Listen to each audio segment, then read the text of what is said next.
जिस तरीके से माइक्रोस्कोप ने बायोलॉजी को चेंज करके रख दिया, जिस तरीके से टेलीस्कोप ने एस्ट्रोनॉमी को चेंज करके रख दिया, उसी तरीके से कुछ लोगों का मानना है कि कॉन्शियसनेस को समझने में हमारी मदद करने वाले हैं साइकेडेलिक्स। साइकेडेलिक्स कुछ ऐसे सब्सटेंस होते हैं जो कि हमारी बॉडी में जब जाते हैं या हमारे ब्रेन पे जब उनका असर होता है तो हमारे लिए थोड़ी देर के लिए रियलिटी चेंज हो जाती है। इनको माइंड ऑल्टरिंग सब्सटेंस बोला जाता है।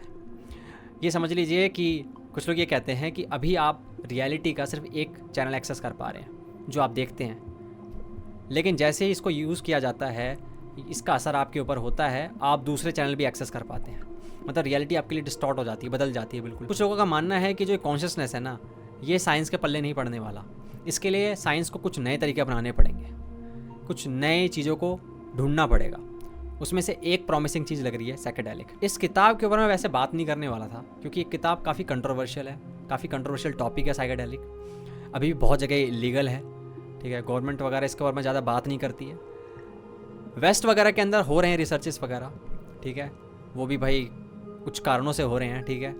ऐसा नहीं है कि वो इंटरेस्टेड थे। इसके अराउंड भी बहुत सारी कंट्रोवर्सी क्रिएट हुई है। ये जो वीडियो बना रहा हूँ मैं एजुकेशनल पर्पज़ के लिए बना रहा हूँ भाई, नॉलेज के लिए बना रहा हूँ। समझो, सीखो, और कभी भी ये मत सोचना कि जस्ट बिकॉज एक किताब में इसके बारे में बात की गई है और एक यूट्यूबर इसके बारे में बात कर रहा था तो ये सेफ़ है। ध्यान रखना कि इररिस्पॉन्सिबल मत हो। अभी भी इसके अराउंड रिसर्च हो रही है, हमें नहीं पता ये क्या असर डालते हैं हमारी बॉडी पे, क्या नहीं। तो जो ये ऑथर हैं इस किताब के, माइकल पॉलन, वो इस किताब को लिखने के लिए ना ये नहीं कि सिर्फ लोगों तक गए और लोगों से बात करी, क्या होता है ये, क्या होते हैं साइकेडेलिक्स, क्या है इसकी साइंस, नहीं। उन्होंने सबसे कमाल की बात, इसको यूज़ भी किया अपने ऊपर। अलग अलग तरीके के साइकेडेलिक्स होते हैं तो उनको यूज़ किया और यूज़ करके जो एक्सपीरियंस किया उसको लिखा। इसके साथ साथ उन्होंने न्यूरो साइंस बताया, उसके साथ साथ हिस्ट्री बताई, इसकी बहुत कुछ इंक्लूड किया है। तो अगर किसी को साइकेडेलिक में इंटरेस्ट है ना, इस सब्जेक्ट में, तो माइकल पॉलन की इस किताब से स्टार्ट कर सकता है। मैं बताता हूँ कि मुझे कैसे इंटरेस्ट आया था। मैंने एक थ्योरी के बारे में सुना था, stoned ape theory. Terence McKenna ये थ्योरी दी थी, हाइपोथेसिस है बेसिकली, थ्योरी तो नहीं है। कि ये हमेशा से सवाल उठता है कि ह्यूमन जो हैं, उनका जो माइंड है वो इतना इंटेलिजेंट कैसे हो गया कि हम बाकी स्पीसीज से, कितने स्पीसीज आप देखिए, लाखों करोड़ों स्पीसीज हैं, लेकिन कोई भी हमारे जैसा नहीं है, मतलब हमारे आसपास भी नहीं है, ठीक है। तो हमारे साथ ऐसा क्या हुआ, हमें ऐसा कौन सा वरदान मिल गया कि हमारा माइंड जो है वो टाइम रिसीव करने लग गया, हमने लैंग्वेज डेवलप कर ली, हमने critical thinking, analytical thinking develop कर ली, हमने चांद पे जाना शुरू कर दिया, हमने ऐसी थिंकिंग शुरू कर दी जो कोई नहीं कर सकता। तो ये कैसे हुआ? तो टेरेंस मैकेना ने थ्योरी दी थी, स्टोन्ड एप थ्योरी। मतलब कि बहुत समय पहले जब हमारे जो पूर्वज थे, बंदर जब थे, ठीक है, तो वो मशरूम खाया करते थे। और ये जो मशरूम होता था, ये जो कैटल्स होती हैं, ठीक है, गाय भैंस वगैरह ये सब जो होती थी उस वक्त, जो भी जानवर रहते थे, उनके गोबर के नीचे ये उगता था, ये मशरूम।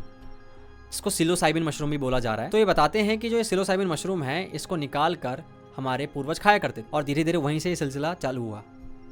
उनका माइंड ऑल्टर होना शुरू हो गया, उनकी थिंकिंग डेवलप होने लग गई। क्योंकि बताया जाता है, रिसर्चेस वगैरह शो करती है, न्यूरो साइंस में भी आया है कि ये जो साइकेडेलिक है, सिलोसाइबिन, LSD वगैरह, इनकी बात की जाती है कि ये ना ब्रेन को मेलिएबल बना देते हैं। मतलब हमारी जो न्यूरोप्लास्टिसिटी है, आपको पता है हमारी सबसे खास बात यही है कि हम हार्ड वायर्ड नहीं है जानवरों की तरह, ठीक है। उनके हार्ड वायर्ड होते हैं, पहले से न्यूरल कनेक्शन बहुत सारे बने आते हैं। हम न्यूरल कनेक्शन बनाते हैं धीरे धीरे, नई स्किल सीखते हैं, हम कुछ भी सीख सकते हैं, मेलिएबल होता है हमारा ब्रेन। लेकिन ये साइकेडेलिक्स जो होता है और मेलिएबल बना देता है और भयंकर लेवल पे चेंजेस आते हैं ब्रेन के अंदर, और धीरे धीरे सिलसिला चला होगा। और हो सकता है कि इस मशरूम के कारण ही हम यहाँ तक पहुँचे, हमारी कॉन्शियसनेस ऐसी एक्सपेंड हो गई। इस थ्योरी को वेरीफाई करने का तो कोई तरीका नहीं है, क्योंकि फॉसिल्स रिकॉर्ड के अंदर हमें नहीं मिलने वाला कि उसने साइकेडेलिक लिया था कि नहीं लिया था। लेकिन सुनने में बहुत अच्छी थ्योरी लगी थी मुझे, तो मैंने तब ये किताब उठाई थी कि इस किताब को पढ़ना है मुझे। अब ये साइकेडेलिक इतने इंटरेस्टिंग थे कि इवन CIA जो है, आपको पता है, वो भी उतर गई थी इसके अंदर, रिसर्च के अंदर। उसको लग रहा था इसके अंदर कुछ कमाल हो सकता है, उनको लग रहा था कोई ट्रुथ सीरम बन सकता है, इससे कोई बढ़िया वेपन बन सकता है, या फिर हम कंट्रोल कर सकते हैं लोगों को, सामने वाले को। एक वक्त ऐसा आया था 1950 1960 के अंदर, जब कुछ ऐसे बंदे थे, कुछ ऐसे लोग थे, होते हैं हमेशा सोसाइटी के अंदर, कुछ ख़राब कर देते हैं मामला। तो साइकेडेलिक पे रिसर्च चलने वाली थी, ठीक है, चल रही थी, धीरे धीरे समझ रहे थे साइंटिस्ट इसको, लेकिन ये डिस्ट्रीब्यूट हो रहा था गलत तरीके से, ठीक है, उस रिसर्च के बहाने बहुत जगह पे यूथ इसको ले रहा था। और यूथ लेता है तो आपको पता ही है वो रिस्पॉन्सिबल होता है। पहली बात, नॉलेज नहीं होती इसके अराउंड की क्या है, उनको बस मज़ा आ रहा है वो लेते हैं। और बैड ट्रिप्स वगैरह लेते थे, बैड ट्रिप्स, BT आपने सुना कोई वर्ड, और लोग यूज़ करते थे इसको, और बहुत सारे हादसे हो रहे थे। साइकोटिक अटैक्स भी आ सकते हैं इसको लेने के बाद। बंदे कूद रहे थे, कहाँ से कूद जाते थे, कहाँ से कुछ करवा लेते थे, कुछ पता नहीं चलता था। माइंड पागल हो जाता था उनका, क्योंकि इररिस्पॉन्सिबल डोसेज में लोगे तो यही होगा ना। तो गवर्नमेंट ने बैन कर दिया, भाई नहीं, हम नहीं अलाउ करेंगे। लेकिन एक वक्त आया जब दोबारा गवर्नमेंट ने लिफ्ट किया कि भाई ठीक है, बैन लिफ्ट कर देते हैं और आप रिसर्च करिए, क्योंकि कुछ नज़र आया इसके अंदर। जो माइकल पॉलर ने वो तो बताते हैं कि ये जो साइकेडेलिक्स है ना, ये हमसे बात करने की कोशिश करते हैं। मतलब नेचर ने ये साइकेडेलिक्स बनाया इसलिए ताकि नेचर हमसे बात कर सके। अभी मैं बताता हूँ कि साइकेडेलिक्स करते क्या है। अभी तुम इस वीडियो में देखना, इतनी इंटरेस्टिंग बात है कि तुम अभी किताब मंगवा लोगे अगर तुमने किताब नहीं पढ़ी होगी तो। सबसे पहले बात करता हूँ, एक साइकेडेलिक होता है LSD, उसकी डिस्कवरी कैसे हुई थी। बहुत ही कमाल की स्टोरी है इसकी, मैं हमेशा बताता हूँ अपने दोस्तों के बीच में। एल्बर्ट हॉफमैन नाम के एक स्विस साइंटिस्ट थे, 1938 की बात है। वो एक लेबोरेटरी में काम करते थे, ठीक है, दवाइयाँ वगैरह बनाते थे, तो रिसर्च कर रहे थे। और सबसे कमाल की बात यह है कि ये ध्यान रखिएगा, जो ये साइकेडेलिक्स है ना, मोस्टली फंगस से आते हैं। तो फंगस को तुम लोग इग्नोर करते आए हो अभी तक। ध्यान रखना, मैं हमेशा बोलता हूँ कि एक तरीके का उनके साथ बायोलॉजिकल रेसिज्म होता है।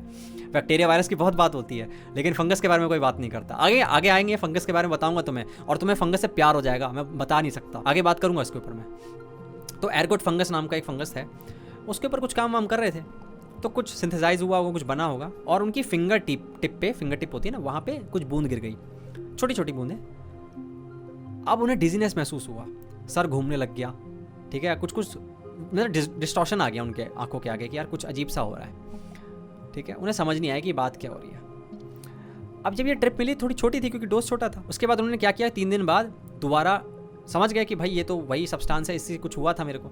इस सब्सटेंस को उन्होंने क्या किया, इंजेस्ट कर लिया, ले लिया, थोड़ा सा हाई डोजेज ले लिया, थोड़ा सा, क्योंकि उस समय पता थोड़ा था उन्हें कि क्या है ये। इसके बाद क्या हुआ, कुछ घंटों में उनको एंग्जाइटी होने लगी। उनको लगने लग गया कि उनकी जो क्या कहते हैं, जो पड़ोसन है वो एक चुड़ैल है और उनको मारने का प्लान बना रही है। मतलब पैरानोया हो गया भयंकर लेवल का। और उसके बाद सर घूमने लग गया, बहुत सारी चीज़ें उनके साथ होने लग गई। और उसके बाद डॉक्टर आए, डॉक्टर ने उनकी आंखें चेक करी और उनको देखा वेखा और बोला ये तो नॉर्मल है, इनको तो कुछ हुआ ही नहीं है। और उसके बाद जो अपने एल्बर्ट थे वो उठे जब ये ट्रिप ख़त्म हुई, और उनको बहुत अच्छा लग रहा था। ऐसा लग रहा था कि यार मैं बहुत खुश हूँ आज। मतलब बहुत समय बाद उनको ऐसा लग रहा था कि आज मैं कितने, मतलब सब कुछ अच्छा लगता है ना, जैसे एक अच्छी नींद के बाद, एक अच्छे मेडिटेशन के बाद, वैसा कुछ लग रहा था उन्हें। तो यहाँ से डिस्कवरी हुई LSD की। जो उनकी फिंगर टिप पे गया था वो LSD था, वो साइकेडेलिक था, और उससे उनको ये ट्रिप मिली थी। हालांकि उन्होंने ज़्यादा डोज ले लिया था, इसके कारण इतना कुछ हो गया था। और साथ ही साथ जो उन्होंने बाद में महसूस किया उस ट्रिप के बाद, जो अच्छा महसूस किया, उसको बोला गया आफ्टर ग्लो। जैसे कुछ लोग जब कंज्यूम कर लेते हैं, ये सब आपने देखा होगा, नशा वशा कर लेते हैं तो हैंगओवर होता है, आपने सुना होगा, जिसमें बहुत सर में दर्द होता है, अच्छा नहीं लगता, चिड़चिड़ापन लगता है। लेकिन इसमें उल्टा होता है, इसमें आफ्टर ग्लो होता है, इसमें अच्छापन महसूस होता है, ऐसा लगता है कि यार कुछ अच्छा हुआ है हमारे साथ। अब धीरे धीरे क्या हुआ, इस पर रिसर्च स्टार्ट हुई, ठीक है। जब रिसर्च चालू हुई तो जो लोग कंज्यूम करते थे ना, वो बताते थे कि यार उनका ईगो डिसॉल्व हो गया। उनको लगता था कि कोई स्पिरिचुअल एक्सपीरियंस हुआ है उन्हें। कुछ लोग कहते थे भाई भगवान से बात कर रहा था मैं। बहुत सारे लोगों के साथ होने लग गया। अब ये सारे एक्सपीरियंसेस ना काफ़ी कॉमन रहने लग गए थे। लोगों को लग रहा था कि यार इसके ज़रिए हम भगवान से बात कर सकते हैं, या फिर अपनी स्पिरिचुअलिटी की जो जर्नी है उसके अंदर और आगे जा सकते हैं इसके ज़रिए। तो ये स्पिरिचुअल कम्युनिटी थी ना, उसके अंदर ये बात फैलने लग गई, ठीक है। धीरे धीरे करके ये साइकेडेलिक जो वर्ड है ये पॉपुलर हो रहा था। इसके बाद माइकल पॉलन बात करते हैं सिलोसाइबिन मशरूम की, जिसकी मैं बात कर रहा था स्टोन एप थ्योरी में। तो ये मिलते हैं पॉल स्टेमेट्स नाम के बंदे से, जो कि फंगस को स्टडी करते हैं, माइकोलॉजिस्ट बोलते हैं जिन्हें। अब यहाँ से फंगस की कहानी मुझे पता चलती है कि फंगस कितने कूल होते हैं। जैसे आपका इंटरनेट है ना, ये तारें बिछी हुई हैं और आप अपने दोस्त से बात कर पाते हो वीडियो कॉल पे, सब कुछ कितना कनेक्टेड है। वैसे नेचर का जो इंटरनेट है ना, पता किससे बना होता है? फंगस से।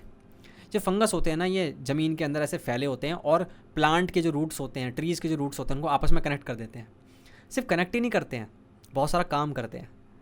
ये एक प्लांट से दूसरे प्लांट को न्यूट्रिशन भी देते हैं कि भाई अगर किसी को न्यूट्रिशन देना है, किसी को या पानी देना है, या फिर कोई केमिकल सिग्नल छोड़ना है, तो वो इनके ज़रिए करते हैं प्लांट्स और ट्रीज़ वगैरह। मान लीजिए कोई बूढ़ा पेड़ है, वो मरने वाला है, ख़त्म होने वाली है उसकी लाइफ, और आसपास ही कोई यंग ट्री है या फिर यंग प्लांट है जिसको ज़रूरत है न्यूट्रिशन की, तो ये न्यूट्रिशन वहाँ से लेके आएंगे उस पुराने वाले से और नए वाले को दे देंगे। और फंगस के बारे में आपको पता ही है कि डिकम्पोज करने का कितना काम करते हैं। नहीं तो हमारी ये पूरा प्लानट है ना, ज़्यादा भी गंदा है उससे ज़्यादा गंदा होता अगर फंगस नहीं होते तो फंगस को थैंक्स बोलो। इसलिए कहते हैं कि फंगस जो है ना बेचारे इतना कुछ करते हैं हमारे लिए, हालांकि कुछ डेंजरस भी होते हैं लेकिन इतना कुछ करते हैं हमारे नेचर के लिए, उनको थैंक्स तो बनता है। तो पॉल स्टेमेट्स का ना बड़ा इंटरेस्ट आया इसके अंदर कि यार ये सिलोसाइबिन मशरूम भी फंगस है, ये फंगस कितने कमाल के हैं, तो फंगस को स्टडी करते हैं। तो उन्होंने क्या किया, बहुत सारी ऐसी चीज़ें बना ली। अभी आते हैं साइकेडेलिक्स पे, लेकिन पहले समझ लो कि फंगस क्या कमाल करते हैं।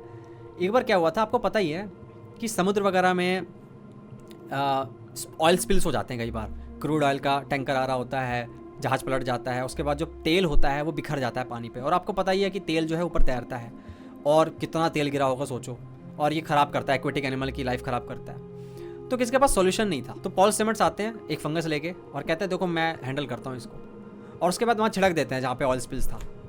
फंगस क्या करते हैं 3 हफ्ते के अंदर ना उस तेल को पी जाते हैं भाई। और उनकी जगह पे क्या होता है कि बहुत सारे वाइट स्नोई एकदम मशरूम उग जाते हैं, ऑयस्टर मशरूम, मतलब तेल गायब। तो पॉल स्टेमेट्स बताते हैं कि इस दुनिया के अंदर जो हमारी ये गंदगी हो रही है ना, जो हम गंदगी मचा रहे हैं, उसको साफ़ करने में फंगस हमारी बहुत मदद कर सकते हैं। और ये बहुत कुछ कमाल करता है फंगस, उसके ऊपर मैं बात नहीं करूँगा। तो अब सिलोसाइबिन मशरूम के ऊपर आते हैं। पॉल स्टेमेट्स बताते हैं कि सिलोसाइबिन मशरूम जब उन्होंने लिया था उनकी स्टैमरिंग बंद हो गई थी, वो स्टैमर करते थे, उनकी स्टैमरिंग बंद हो गई थी।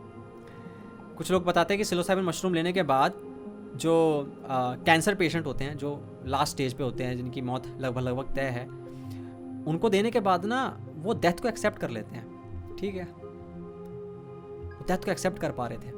बहुत से लोगों के लिए मुश्किल होता है बहुत ज़्यादा।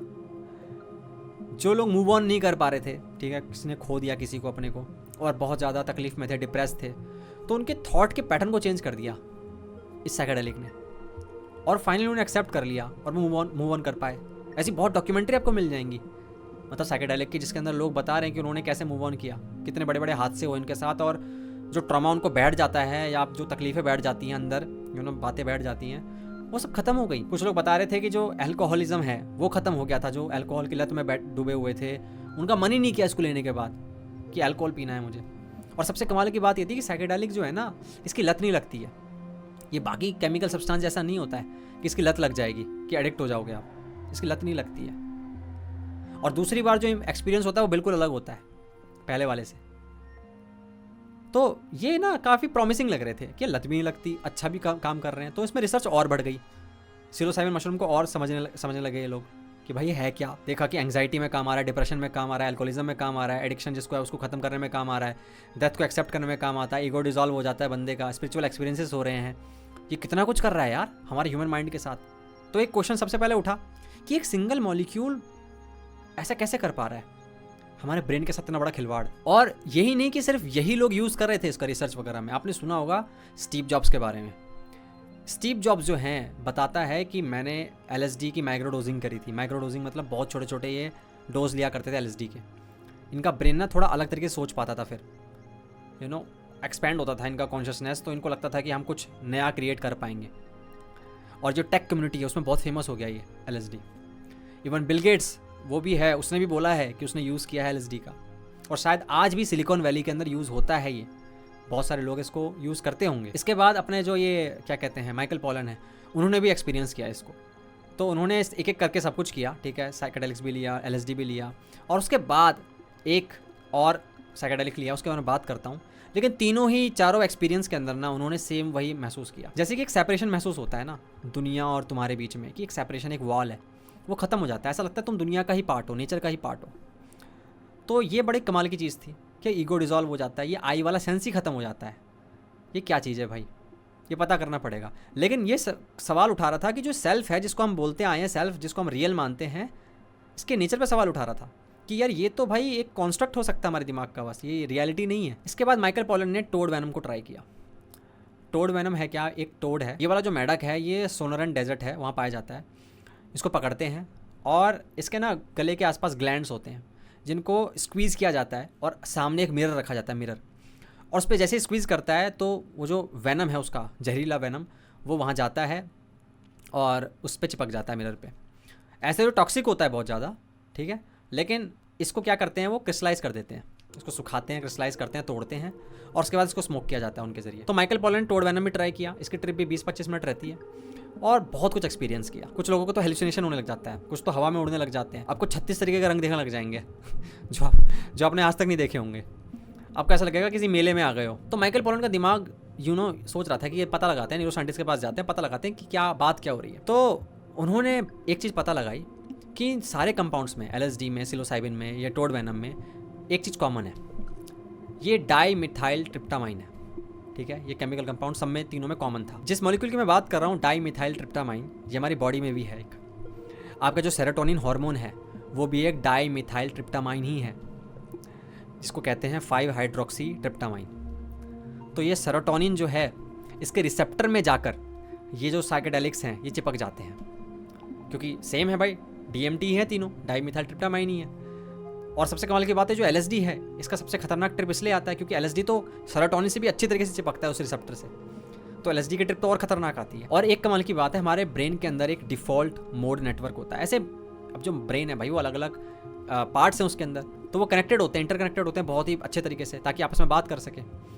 तो ऐसी एक एरिया है जिसको कहते हैं डिफ़ॉल्ट मोड नेटवर्क। ये समझ लीजिए कि यहीं से आपका सेंस ऑफ सेल्फ क्रिएट होता है, जो आई वाली फीलिंग है। देखा गया है कि जब आप ऐसा कोई टास्क करें जिसमें आपको अटेंशन की जरूरत है, फोकस की जरूरत है, तो ये जो अपना डिफ़ॉल्ट मोड नेटवर्क है ना, ये ऑफलाइन हो जाता है, गायब हो जाता है, इसमें एक्टिविटी नहीं होती है। तो साइकेडेलिक लेते वक्त भी यही होता है। साइकेडेलिक्स के वक्त क्या होता है, ये ऑफलाइन चला जाता है। तो डिफ़ॉल्ट मोड नेटवर्क जहाँ से सेंस ऑफ सेल्फ बनता है, आई की फीलिंग आती है, वो ऑफलाइन होने के बाद आपको लगता है कि आपका ईगो डिसॉल्व हो चुका है, कोई सेल्फ बचा ही नहीं। इसी कारण वो फीलिंग आती थी, स्पिरिचुअल एक्सपीरियंस होते थे लोगों को इस डिफ़ॉल्ट मोड नेटवर्क के ऑफलाइन जाने के कारण। और साथ ही साथ उन्होंने वार्निंग भी दी है भाई कि इसके साथ बहुत रिस्क जुड़े हुए हैं, बहुत ही डेंजरस है ये अभी भी, क्योंकि रिसर्च चल रही है, नहीं पता कि लोग इसको कैसे यूज़ करते हैं, नहीं पता भाई ये क्या इफेक्ट डाल सकता है आपकी बॉडी पे।